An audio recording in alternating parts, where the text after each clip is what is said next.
বেরিয়ে আসছে একটা ভয়াবহ খবর। বাংলাদেশে রিসেন্টলি যা কিছুই হয়েছে সেই নিয়ে ইন্ডিয়া, ইউনাইটেড নেশনস, আমেরিকার স্টেটমেন্ট, এগুলো তো সবই শুনেছি, কিন্তু এই সবকিছুর মাঝে একটা বিষয় সবার চোখের আলো চলে গেছে, আর সেটা এমন একটা বিষয় যেটা ভারতের জন্য সবচেয়ে বিপজ্জনক। বাংলাদেশে যে একের পর এক জেল ভাঙা হচ্ছিল, সেই সমস্ত জেলে কয়েদিদের সাথে অনেক জঙ্গিও বন্দী ছিল, তারা সবাই ওই ভিড়ের মাঝে পালিয়ে গেছে, সবকটা মুক্ত হয়ে গেছে। ভেবে দেখুন কতটা চিন্তার বিষয় এটা। বিষয়টা রিলিজ করেছে ভারতেরই একটা থিঙ্ক ট্যাঙ্ক। বাংলাদেশে যে সমস্ত জঙ্গিদের ভারত ধরিয়ে দিয়েছিল এতগুলো বছর ধরে, কয়েক দশকের সেই সমস্ত পরিশ্রম ধুলোয় মিশে গেছে। এদেরকে আবার ধরা খুব দরকার, নয়তো আগামী সময় যেভাবে পাকিস্তান থেকে ভারতে ক্রস বর্ডার টেরোরিজমের বিষয়টা মাথা ব্যথার কারণ হয়ে উঠেছে, ঠিক সেইভাবে একই কেস বাংলাদেশের ক্ষেত্রেও দেখা যাবে। একটা বিষয় ভেবে দেখবেন, আজ থেকে 10 দিন আগে বিএসএফ বলেছিল 1200 জন যে বন্দী পালিয়েছে বাংলাদেশের জেল থেকে, যার মধ্যে অনেক জঙ্গিও রয়েছে, এরা ভারতে ঢুকতে পারে। আর এই স্টেটমেন্ট স্বয়ং বিএসএফ দিয়েছে। সিচুয়েশন কতটা ভয়াবহ ভেবে দেখুন। দেখুন এই স্টেটমেন্টটা বহু আগের, সেটা কিন্তু অবশ্যই ভীষণ গুরুত্বপূর্ণ।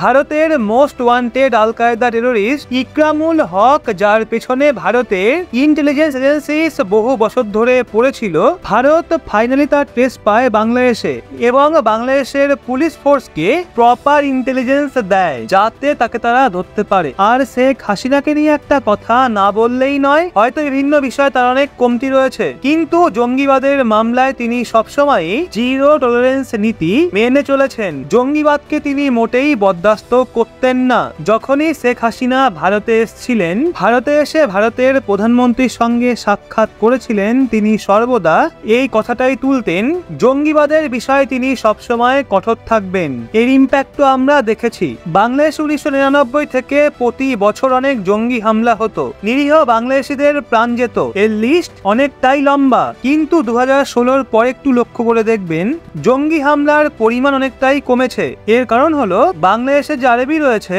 র্যাপিড অ্যাকশন ব্যাটালিয়ন মারাত্মক অ্যাক্টিভ হয়ে গেছিল, যেখানে বাংলাদেশের আর্মি, নেভি, এয়ারফোর্সের যে টপ এলিট অফিসার্স রয়েছেন ওনাদের নিযুক্ত করা হয়। কিন্তু ইন্টারেস্টিং বিষয়টা কি দেখবেন, এই যে অ্যান্টি টেরোরিজম ফোর্স রয়েছে, যারা জঙ্গিদের প্রায় দম আটকে দিয়েছিল, তার উপরই সবার প্রথমে আমেরিকা স্যাংশন লাগিয়ে দিয়েছিল।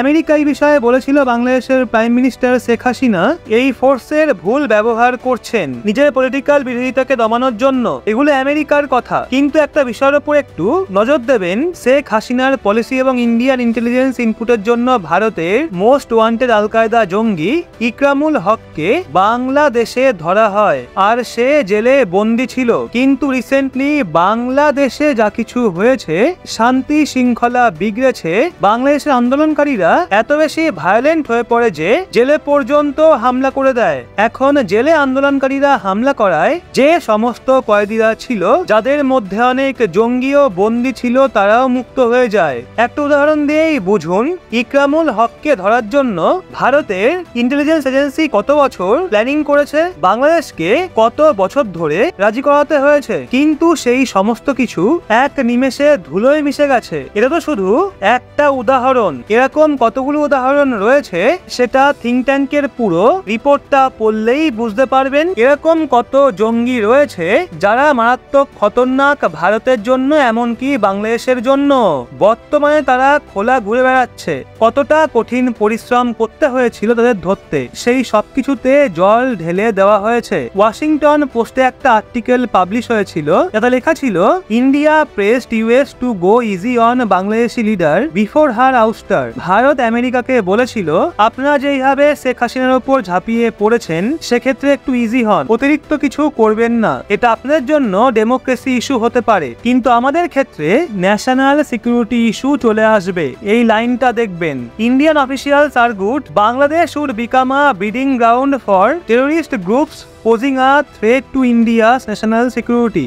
বাকি লাইনগুলো একটু ভিডিওটা পজ করে পড়ে নিন, বিষয়টা তাহলে পুরো ক্লিয়ার হয়ে যাবে। দেখুন, যেটা হওয়ার ছিল হয়ে গেছে, কিন্তু এখন কি করা উচিত? তো যে নর্থ ইস্ট ইন্ডিয়া রয়েছে ওখানে আমাদের সিকিউরিটি এজেন্সিকে আরো টাইট করতে হবে, একদম হাই অ্যালার্টে রাখতে হবে। কারণ এই যে জঙ্গিরা পালিয়েছে, এরা পশ্চিমবঙ্গ এবং নর্থ ইস্ট রিজিয়নকে ডিস্টেবিলাইজ করার চেষ্টা করতে পারে। আরো একটা বিষয় এখানে উঠে আসে, এখন বাংলাদেশে যখনই নির্বাচন হবে তখন নতুন যে সরকার আসবে, সম্ভবত বিএনপি, তারা যতই ভারতের বিরুদ্ধে স্টেটমেন্ট দিক, যা কিছুই বলুক, কিন্তু শেষমেশ তাদের সঙ্গে বসেই আলোচনা করতে হবে, বোঝাতে হবে দেখুন এই যে জঙ্গিরা পালিয়েছে এরা ভীষণ খতরনাক।